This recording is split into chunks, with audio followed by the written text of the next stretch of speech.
Hey everyone, it's Carissa and welcome to Hello Monday. As you've already figured out, it is not Julie here with you today. Our sweet Julie is under the weather, and so I'm taking over Hello Monday for today, and we're hoping that she's well to be back with us next week. So for today's project, I decided to make a get well card for Julie inspired by Julie. I'm starting out, I'll be using that Concord and Ninth tree ring stamp set that you just saw me pull out there. And I'm starting out by cutting down a piece of linen cardstock from the Essentials by Ellen line. I'm using this aluminum rail trimmer from Fiskars. I love this trimmer because the blade is super secure. It will only come out if it is within this blade changing area and it just snaps right on. I also love that you can see exactly where you're cutting because the blade runs right along this aluminum rail. You get a nice clean cut every time too because that aluminum rail is nice and sturdy, so there's no wobbling back and forth with your blade. So now I have my mini Misty out here. I am going to be stamping this tree ring stamp set onto this linen cardstock, and I am using the Electric Coral Radiant Neon Pigment ink from Sukanyeko, and I'm inking it up because when I thought about Julie, I thought she would never ink up this tree ring stamp set in an expected color. I had this feeling like I was going for the Julie vibe here. And I just felt like she would never ink this up in something just neutral. She would put like an awesome color on it. So that's what I tried to do here. So now that I have that bright and fun image on my card front, I'm going to go ahead and use these Fanciful Feathers dies. These are from W+9. I'm going to run them through my Big Shot, and I'm just using a little bit of the Essentials by Ellen Vellum, a little scrap that I had lying around. And when I laid these feathers on top of that tree ring stamp set, they were getting a little bit lost, so I decided to add a little bit of pattern to them. I'm just prepping the surface of that vellum using my EK Success powder tool, and now I'm inking up the snowfall background. This is from My Favorite Things with a little bit of Versamark ink, and I'm just laying the feathers right on top of that background stamp. And then I'll cover it with a piece of scratch paper and just rub all over to make sure that I get that ink transferred onto those feathers. Now for my embossing powder today, I decided to go ahead and use the Wow Metallic Gold Sparkle Embossing Powder. And I'm just taking my tweezers and dipping those feathers into that embossing powder. Now this embossing powder has a little bit of glitter in it, so you'll want to make sure that you do prep the surface of your vellum or your cardstock, whatever you're using beforehand. And then I've gone ahead and gone over them with a dry brush to knock off any of the extra embossing powder that may have stuck, even though I prepped it. And then I'm going to heat set that with my heat tool.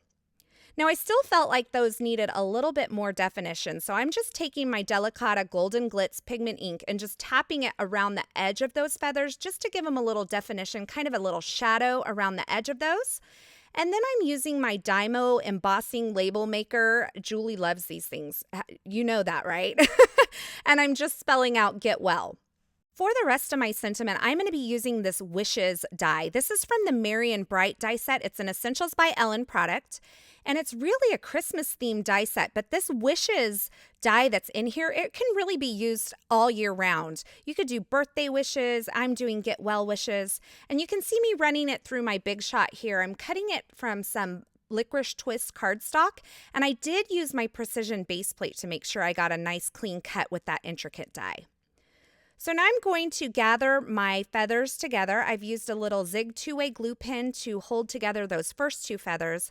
And now I'm using a little clear tack foam adhesive on that third feather and placing that grouping together. The reason that I used the clear tack foam adhesive for that third feather was to create a little separation between the feather grouping so that it wouldn't look like one big blob. And then I also dropped it down a little bit to make sure that there was some definition between the different feathers as well. Now, when I think of Julie, I think of messy threadness, right? So that's what I'm doing here. I'm creating a messiness of this gold thread here. I'm just wrapping it around my fingers and then squishing it onto a glue dot. And then I'll use that same glue dot to apply it to my card front. And then I'm going to mess it up a little bit just to get it perfectly messy. And then I'll adhere my grouping of feathers right over that. And I just used a little bit more of that clear tack clear foam adhesive to adhere my feather grouping right over that stamped image and nest of thread there.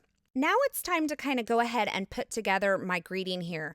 I cut that Wishes die out of that Licorice Twist cardstock. I cut it out about 4 times, and now I'm using the Zig 2-way glue pen to adhere those together. So I'm just putting dots of adhesive all over the front of that one die cut there, and I'm layering the second die cut right on top of it. And once I get it kind of laid down, I like to pick it up and use my fingers to kind of push all those pieces together. And I adhered all 4 of those together like that, creating a really nice dimensional greeting. Now, this card inspired by Julie would not be complete without a little bit of black and white shape and tape. So I've trimmed down a little piece there, and I'm just applying it to the left edge of my card front there. And I decided once I had applied it down that it was a little too wide. So I'm just taking it back over to my trimmer, and I'm just trimming it down to where there's just a hint of that black and white stripe along that edge.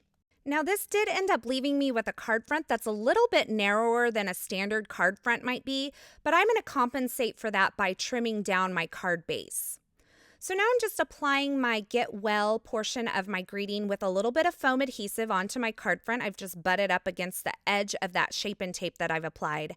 And now I'm applying that stacked up Wishes die cut there with a little bit of the Zig 2-way glue pen once again.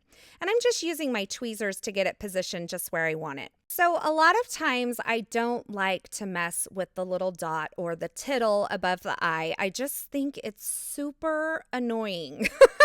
But in this case, since this card was going to Julie, I did go back and add that little tiny dot above the eye just for Julie, just for Julie. I don't even know if she's going to see it, quite honestly. You know that there are certain things that you will only do for certain people, and I adore Julie, so I added the tittle above the eye. Now, somewhere along the line, I got a little bit of makeup on the front of my card and I needed to cover it up. So I am using these Dilution paint pens. I saw these at the CHA show. Actually, Julie and I saw them together, I think, for the first time. Look how bright white these paint pens write on this black cardstock. These are nothing like a gel pen. They are paint, and they are much more opaque than a gel pen, in my opinion. So I just went over that little dot of makeup with my white paint pen. Nobody will ever know. And I'm finishing this card off by adding a few of the, well, let's face it, this is more than a few sparkling clear sequins, but Julie loves those sparkling clear sequins. So I'm adding them on with some multi-medium in the matte finish. And then I'll finish off this die cut greeting here with a layer of glossy accents over the entire thing. That'll make it nice and shiny and beautiful. And having that precision tip on my glossy accents bottle makes that really super easy. So here's a look at the completed card for today. This is a Get Well card for Julie, inspired by Julie. I hope she really likes it. I hope she feels better soon. We have been missing her over here on the Classroom blog. As always, I will have links to all the products used in this project in the description at YouTube. And you can find more information and more still shots over on the Ellen Hutson Classroom blog, which I'll link below. All the products used in this project are available at ellenhutson.com. Thanks for stopping by today. I hope you enjoyed this project. And until next time, I hope you have a fabulous day.